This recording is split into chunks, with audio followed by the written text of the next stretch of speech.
역대하 29장 1절부터 11절 말씀까지 교독하겠습니다. 히스기야가 왕위에 오를 때 나이가 25세라 예루살렘에서 29년 동안 다스리니라.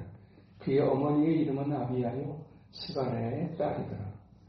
히스기야가 그의 장 다윗의 모든 행실과 같이 여호와 보시기에 정직하게 하여 첫째 달에 여호와의 전문들을 열고 수리하고 제사장들과 레위 사람들을 동쪽 광장에 모으고 그들에게 이르되 레위 사람들아 내 말을 들으라.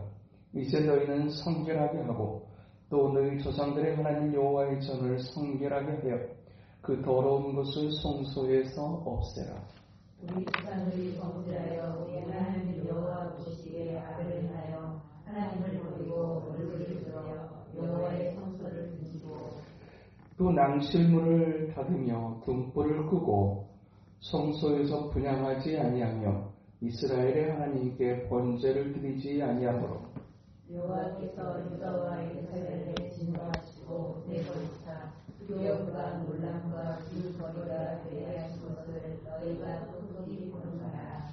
이로 말미암아 우리의 조상들이 칼에 엎드러지며 우리의 자녀와 아내들이 사로잡혔느니라. 이제 이스라엘 하나님 여호와 더불어 언약을 세워 그의 맨사람들을 우리에게서 떠나게 할 마음이 내게 있노니 내 아들들아 이제는 게으르지 말라. 여호와께서 이미 너희를 택하사 그 앞에서 수종들어 그를 섬기며 분향하게 하셨느니라. 아멘. 히스기야가 왕이 될 때 나이가 25세라. 히스기야가 왕이 되어졌을 때 그 상태를 학자들은 영적 암흑시대라고 얘기합니다. 솔로몬 이후에 이스라엘이 남쪽 유다와 북쪽 이스라엘로 나눠졌을 때 그 각 나라가 몇백 년을 구가하며 왕정 시대를 이어갔지만 어떤 왕이 세워졌느냐에 따라서 그 시대의 모습은 정말 달라질 수밖에 없었습니다. 그 북쪽 이스라엘의 역대 왕들 가운데 가장 악한 왕으로 치자면 그 왕이 우리가 잘 아는 아합이라고 하는 왕입니다. 하나님을 두려워하지 않았던 아합 왕으로 인해서 북쪽 이스라엘이 얼마나 심각한 어려운 영적 시대를 경험했는가 하는 것을 성경은 우리에게 기록합니다. 그럼에도 불구하고 남쪽 유다는 그래도 북쪽 이스라엘에 비하면 그래도 그나마 조금 나았고 하나님 앞에 살려고 몸부림했던 그런 왕들이 있었습니다.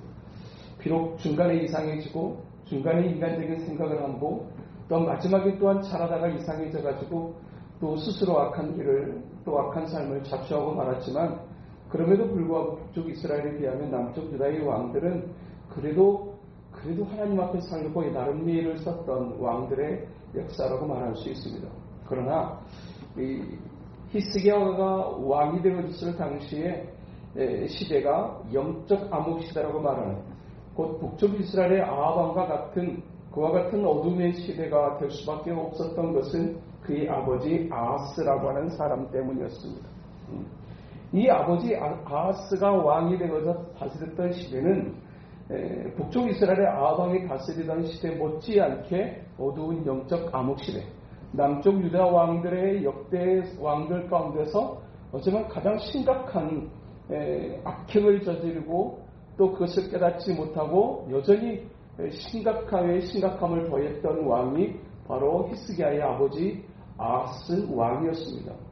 그 아하스 왕의 악행을 이제 우리가 읽었던 역대하 29장 바로 앞에 있는 28장에서 기록해주고 있는데 특별하게 이 히스기야 왕의 아버지였던 이 아하스 왕의 특징 하나가 있다면 그것은 하나님 앞에 어려움을 당하게 될 때 하나님 앞에 도움을 구하지 아니하고 사람의 도움을 구하다가 어려움을 자초했던 왕의 모습이었습니다.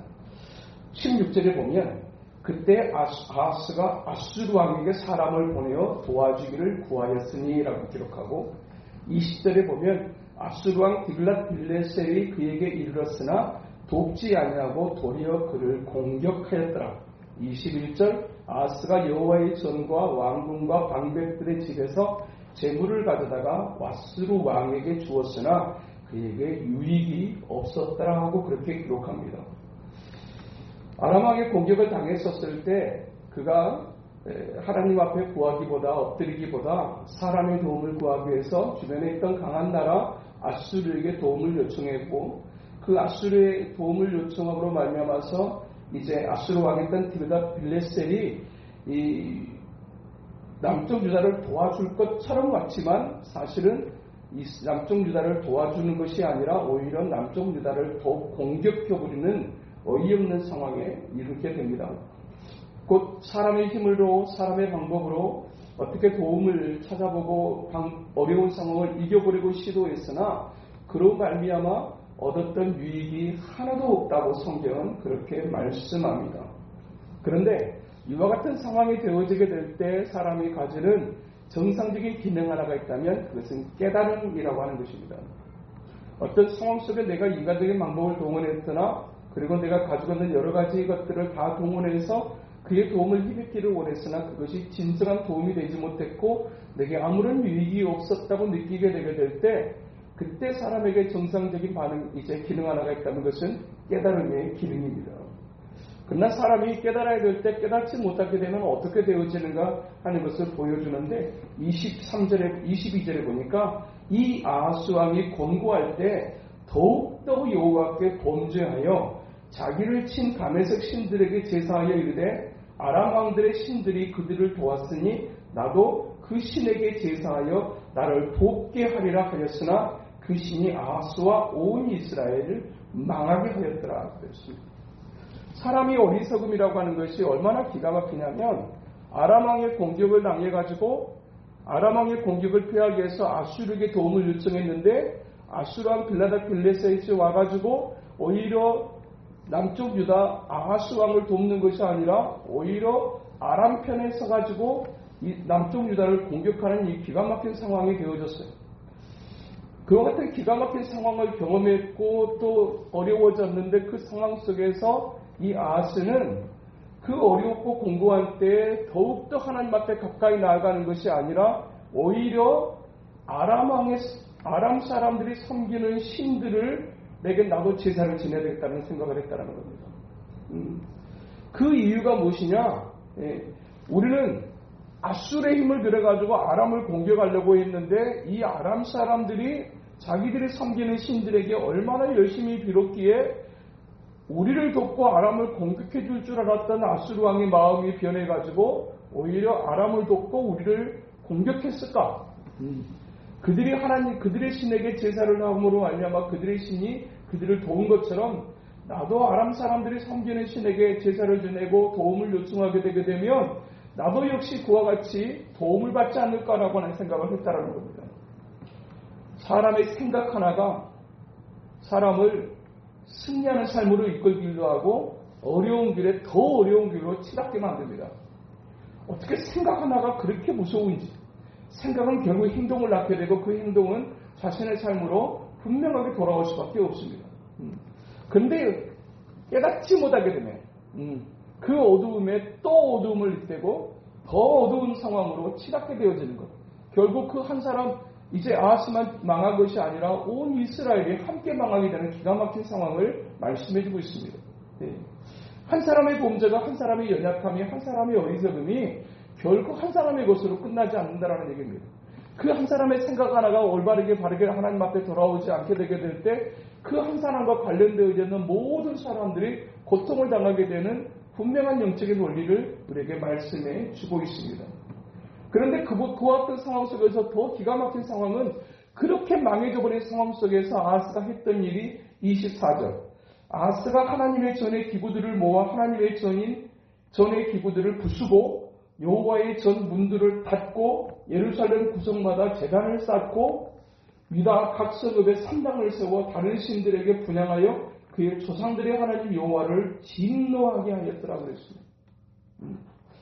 이 어리석음의 끝이 도대체 어디일까 싶을 정도로 그렇게 어이없이 공격을 오히려 도움을 받게 될 줄 알았던 나라부터 공격을 당하게 되고 그로 인해서 이제 많은 것들을 잃어버렸음에도 불구하고 엉뚱하게 하나님이 아닌 아람 왕의 신들에게 이제 나아가고 또 그것으로 인해서 자기뿐만 아니라 온 이스라엘이 남쪽 유다가 망하게 되어져 버린 상황이 됐음에도 불구하고 그는 여전히 깨닫지 못할 뿐만 아니라 하나님의 전의 기구들을 부수고 여호와의 전 문들을 닫고 예루살렘의 구석마다 제단을 쌓고 우상을 숭배하겠다. 망할 사람들은 딱 망할 짓을 하는 겁니다. 그 망할 짓이 어디서 나오느냐? 잘못된 생각 하나, 깨닫지 못하는 그 생각 하나가 결국 자신의 인생을 망하게 하고 온 이스라엘을, 온 남쪽 유다를 망하게 한다라고 하는 사실을 우리에게 교훈해주고 있습니다. 이렇게 처참하게 무너지고 망해버리고, 그리고 이제 24절에 기록한 것처럼 여호와의 전의 문들을 닫았다. 이 얘기는 무슨 얘기냐면 여호와의 전의 문을 닫았다라는 얘기는 하나님을 향해서 성전 하나님과의 관계를 끊어버렸고 하나님과 제사를 드리는 것을 금지해버렸다라고 하는 것을 의미하는 것입니다. 자기만 하나님 앞에 맡기는 것이 아니라 온 남쪽 유다를 전부 다 막아버린 하나님께로 향하지 못하도록 막아버렸던 왕이 누구였느냐? 아스 왕이었습니다. 영적으로 망하니까 영적으로만 망한 게 아니라 그 나라 전체가 망하게 되고 그들의 삶이 망하게 되었다는 사실을 말씀해주고 있습니다. 보이지 않는 하나님 앞에, 그리고 그냥 우리가 당연하듯이 드리는 이 예배가 그냥 뭐 그렇게 될 수 있는가라고 생각할 수도 있습니다. 예배가 습관이 되어지고 예배에 대한 어떤 감각이 무뎌지고 그냥 당연하듯이 무감각한 예배를 반복적으로 드리는 그와 같은 신앙생활을 하는 사람이 이 땅에는 얼마든지 많이 있습니다. 그러나 하나님께서 깨닫게 하시는 그 하나님의 영적인 깨달음과 하나님의 말씀을 제대로 이해하지 못하고 받지 못하게 되면 한 사람의 영혼뿐만 아니라 그의 삶과 그리고 그가 머물러 있는 그 공동체 전체 그리고 그가 속한 나라 전체에 참으로 망하게 만드는 이제 모습이 되어져 버릴 수밖에 없다는 사실을 오늘에게 말씀해 줍니다. 그와 같은 영적인 침체 시대, 어둠의 시대 속에 그의 아버지는 죽었으나 결국 왕들의 묘실에 묻히지 못합니다. 한 사람의 죽음을 통해서 보게 되는 것은 그가 어떤 인생을 살았는가라는 것입니다. 그는 죽고 더 이상 활동할 수 없는 상황이 되어졌을 때 그의 시신을 왕들의 모실에다가 사람들이 넣지 않았어요. 이스라엘 남쪽 유다 백성들에게 기억되어 있는 아스 왕은 우리의 역대 왕 가운데서 가장 심각했던 왕으로 그 왕 때문에 우리나라가 이렇게 망이고 이렇게 기가 막힌 상황이 되어졌다는 사실 앞에서 분노했던 남쪽 유다의 백성들은 그를 왕들의 묘실 속에 시신을 장사하지 않습니다. 그렇게 그런 어떤 영적인 완전히 피폐해지고 심각해져 버린 상황 속에서 25살 나이에 그의 아버지의 뒤를 이어서 왕의 자리에 올랐던 히스기야. 어떤 리더의 자리, 책임자의 위치에 놓여졌다라고 하는 것은 사실은 한 사람의 인생의 문제가 아니라 그가 맡고 있는 나라 공동체 전체의 책임을 담고 있는 것입니다. 그와 같은 상황 속에서 그가 했던 일이 무엇이었을까? 오늘 보면 이제 3절에 보면 첫째 해 첫째 달에라고 그렇게 시작합니다. 첫째 해 첫째 달에 여호와의 전들을 열고 전문들을 열고 수리하고 그가 했던 일이 뭐냐면 첫째의 첫째 달. 그러니까 왕이 되자마자 즉시 그가 제일 먼저 했던 일이 뭐였느냐? 여호와의 성전문을 여는 것이었습니다. 곧 폐쇄되어 버렸던 성전의 문을 열고 다시 예배를 할 수 있는 상황을 만들기 위해서 수리하는 히스기야.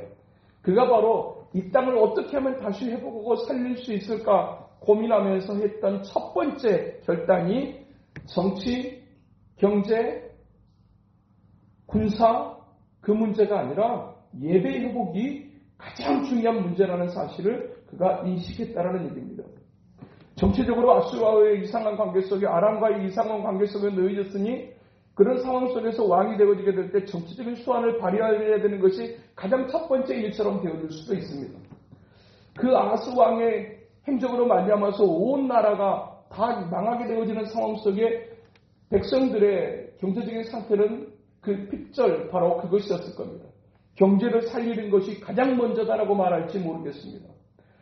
이와 같은 어떤 악한 이제 주변의 세력들과 함께 이제 있으려고 하게 되면 정치적으로 군사적으로 더 강력한 군사를 우리가 가져야 된다고 생각할지도 모르겠습니다. 그러나 이 땅을 어떻게 회복시켜야 될 것인가, 어디서부터 회복시켜야 될 것인가라고 하는 고민 속에서 그가 내렸던 첫 번째 결단은 하나님과의 관계의 회복이 가장 먼저이고 필수라는 사실을 그가 인식했다라고 하는 사실입니다. 예배 회복이 진정한 회복의 가장 중요한 시작점이 되어야 된다는 사실을 오늘 우리에게 말씀해 줍니다. 한 개인의 인생 속에서도 역시 이렇습니다. 망하게 됐고 이상하게 되어졌고 꼬여져 버렸었을 때 어디서부터 풀어가야 될 것인가를 고민하게 될 때 해야 되는 첫 번째 결단, 그것은 예배를 회복하는 결단이 있어야 된다. 사람과의 관계 속에서 어그러져 버렸던 것일지 모르지만 사실 근본적인 문제는 하나님과의 관계의 문제였다라는 사실을 이제 히스기야는 깨달았다라고 하는 사실입니다. 영혼이 잘 되지 아니하고서 범사가 잘 되기가 어렵다라고 하는 것이 성경을 통해서 우리에게 가르쳐 주시는 일관성 있는 이제 영적인 원리요 삶의 원리입니다. 사람이 아무리 그럴듯하게 여러 가지 방도를 다하고 여러 가지 대안을 제시하고 한다고 할지라도 하나님과의 관계가 먼저 온전하지 못하다고 하게 되면 그 모든 그 나름대로 방책이 이제 무효가 될 수밖에 없고 유익이 될 수 없다라는 사실을 아스 왕을 통해서 우리에게 분명하게 보여주고 있습니다. 이것을 깨달았던 히스기야는 가장 먼저 예배 회복을 위한 결단을 내리고 그것을 위한 이제 수리를 시작합니다. 그러면서 그가 이 땅을 회복시키기 위해서 가장 초점을 맞췄던 그 다음의 일이 어떤 것이냐면 5절에 보니까 또 그들에게 이르되 내 이 사람들아 내 말을 들어라. 이제 너희는 성결하게 하고 너희 조상들의 하나님 여호와의 전을 성결하게 하여 그 더러운 것을 성소에서 없애라. 예배를 다시 시작할 수 있도록 만들고 또 예배를 할 수 있도록 수리를 만드는 것, 그것은 가장 먼저 해야 될 일이고 가장 중요한 일이지만 그것만으로는 부족하다. 또 하나가 있어야 되는데 그게 뭐냐? 여호와께 성결을 회복할 수 있어야 된다. 구약시대의 모든 역사를 통틀어서 하나님께서 그토록 원하시는 자기 백성을 향한 간절한 기대가 있다면 그것은 거룩한 삶, 거룩한 영혼입니다. 거룩이 빠져버리게 된다고 하게 되게 될 때 그 나라가 그 삶이 절대로 온전할 수 없다라는 사실을 성경은 계속되어지는 시대를 통해서 계속되어지는 왕들의 이야기를 통해서 우리에게 말씀하고 또 말씀하고 있는 것입니다.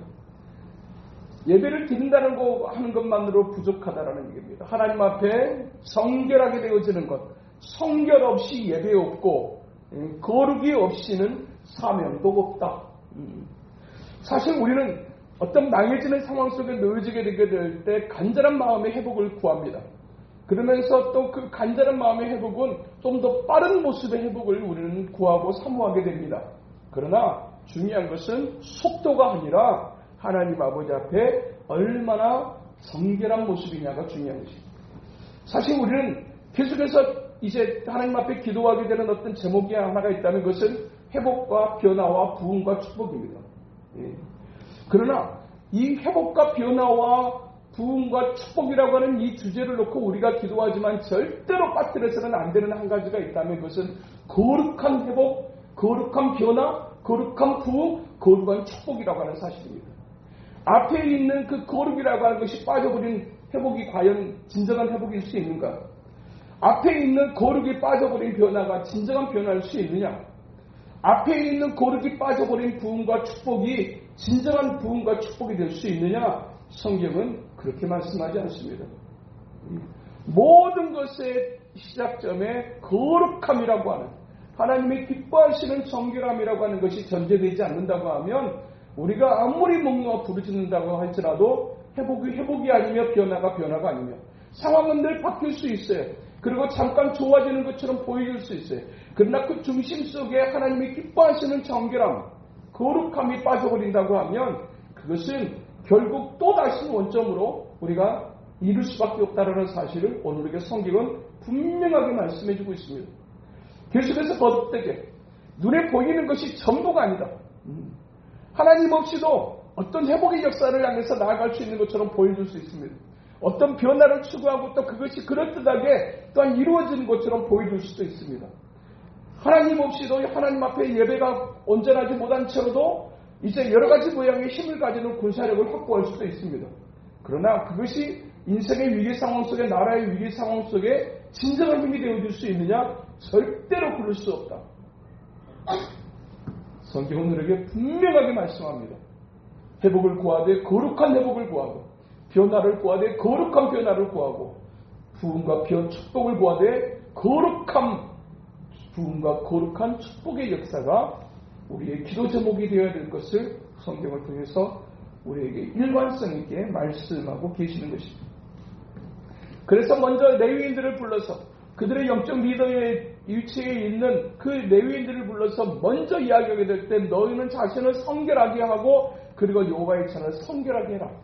그래서 하나님 앞에 드려지는 제사가 하나님이 받으실 만한 제사, 받으실 만한 예배가 될 수 있기를 회복하라고, 그렇게 주도하라고 그렇게 부탁을 하고 있는 것입니다. 그러면서 또 한 가지로 이제 예배가 예배다워질 수 있도록 예배를 다시 세워야 될 것을 명령합니다. 7절. 또 낭실문을 닫으며 등불을 끄고 성소에서 분향하지 아니하며 이스라엘이 하나님께 번제를 드리지 아니하므로 여호와께서 유다와 예루살렘에 진노하시고 내버려 두셨다. 그들이 여호와의 하나님께 이제 6절 후반에 보면 하나님을 버리고 얼굴을 돌려 여호와의 성소를 등지고 낭실문을 닫으며 등불을 끄고 성소에서 분향하지 아니하며 이스라엘 하나님께 번제를 드리지 아니하므로 하나님의 진노를 받아 그들이 버림받았다. 그러면 그들이 하나님 아버지 하나님께 등을 돌렸었던 결과가 무엇이었느냐? 나름대로 자기들의 방법을 따라서 뭔가를 회복시켜보고 또 뭔가를 변화시켜보고 잘되게 해보려고 하는 시도가 없었던 것은 아니었을 것이나 그 결국이 무엇인가? 8절 중반에 이렇게 기록합니다. 내버리사 두려움과 놀람과 비웃음거리가 되게 하신 것을 너희가 똑똑히 보는지라. 하나님을 등진 결과가 무엇인가? 두려움과 놀람과 비웃음이라는 얘기입니다. 어쩌면 우리는 모든 인간적인 방법을 동원하는 이유는 두려움 속에서 벗어나기 위해서, 더 이상 놀라지 않는 삶을 살아가기 위해서, 누군가로부터 조롱받는 삶이 아니라 누군가로부터 인정받는 삶을 살아가기 위해서 우리는 수없이 많은 방법들을 동원합니다.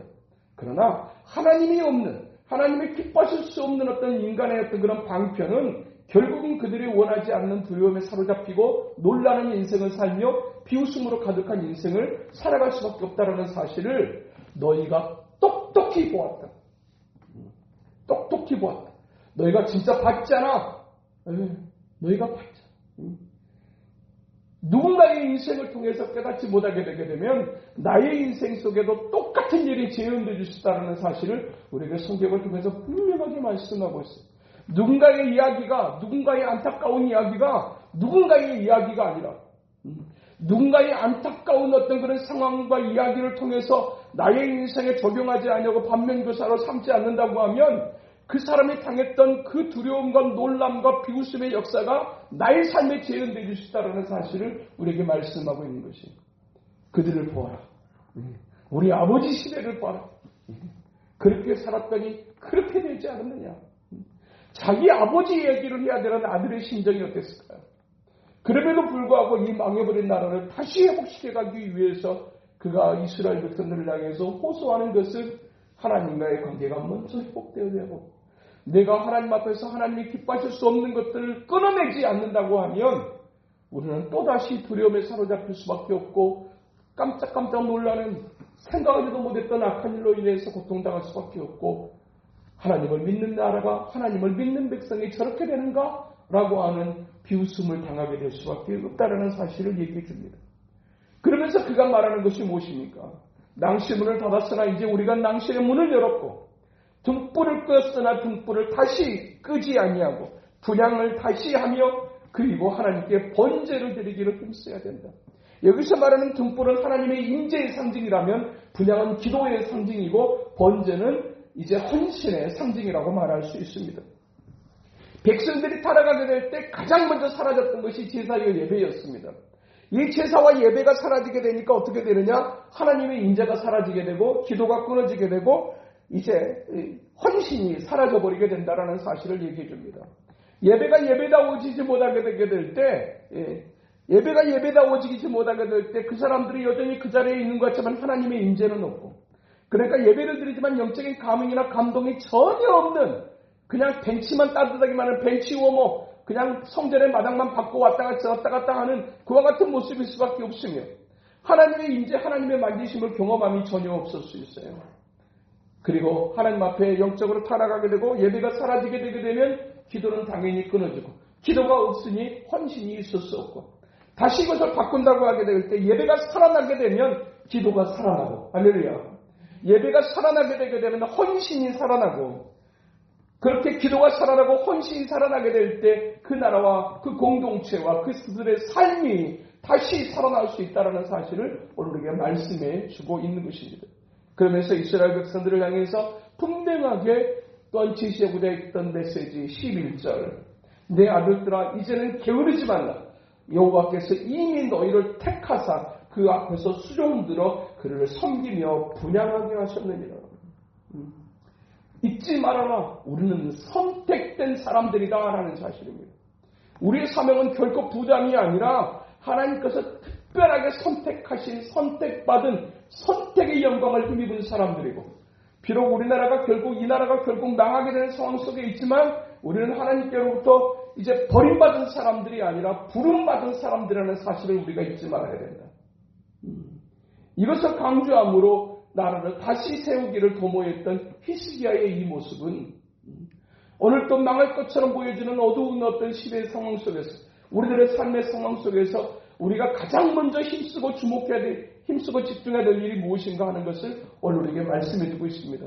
한 개인의 삶의 회복과 공동체의 회복과 나라와 민족의 회복을 위해서 무엇부터 회복되어지는 역사를 위해서 우리가 기도해야 될 것인가? 그것은 하나님과의 관계 회복입니다.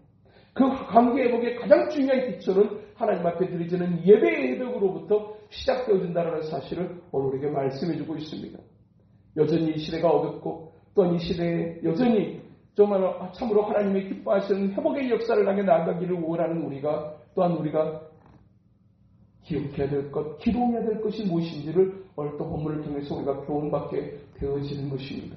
오늘 또 여전히 이 밤의 기도는 하나님의 은혜와 하나님의 공율과 하나님의 도움을 힘입기를 사모하는 기도의 시간일 수밖에 없습니다. 회복의 역사는 또 부흥의 역사는 축복의 역사는 하나님이 하늘 문을 여실 때 가능한 것이기 때문입니다. 하나님과의 관계가 더 깊이 있게 하나님이 기뻐하시는 모습으로 회복되어지게 하여 주시옵소서. 그렇게 하나님 앞에 기도함으로 우리의 삶과 영혼 위에 또 하나님이 기뻐하시는 진정한 회복과 변화와 부흥의 역사를 향해 나아가는 우리 모두 될 수 있게 되기를 주님의 이름으로 축복합니다. 그러가신 하나님 아버지, 정치도 경제도 사회도 종교도 모든 것이 다 흐트러져 버린 상황 속에 어디서부터 회복해야 될지 알 수 없는 상황 속에 히스기야 내렸던 이 결단의 모습을 통해서 진정한 회복을 위하여 변화를 위하여 어디서부터 다시 시작해야 되는지를 오늘 또 우리에게 말씀해 주신 하나님 아버지, 오늘 또 주시는 말씀을 붙잡고 진정으로 하나님의 기뻐하시는 예배가 회복되어지게 하시고 진정으로 하나님의 기뻐하시는 정결한 삶을 향해서 몸부림하는 우리가 되어져서 하나님께서 만지시고 하나님께서 고치시고 새롭게 하시고 세워가시는 거룩한 삶과 공동체와 이 나라가 될 수 있기를 위해서 기도하는 이 밤 우리 되게 하여 주시옵소서. 우리는 결코 버려진 사람들이 아니고 부름받은 사람들인 것을 기억하고 우리를 일단 마음을 무겁게 하고 부담을 주시기 위한 것이 아니라 하나님의 특별한 선택을 입은 하나님의 영광을 힘입은 하나님의 사람들인 것을 잊지 않고 하나님 앞에서 우리에게 먼저 이 일을 우리의 이 밤에 우리의 기도를 통해서 이 회복의 역사를 향해 다시 나아가게 하기를 원하신다는 거룩한 사명감을 가지고 또한 기도하는 이 밤 우리 될 수 있도록 인도하여 주시옵소서. 예수님 이름으로 기도하옵나이다. 아멘.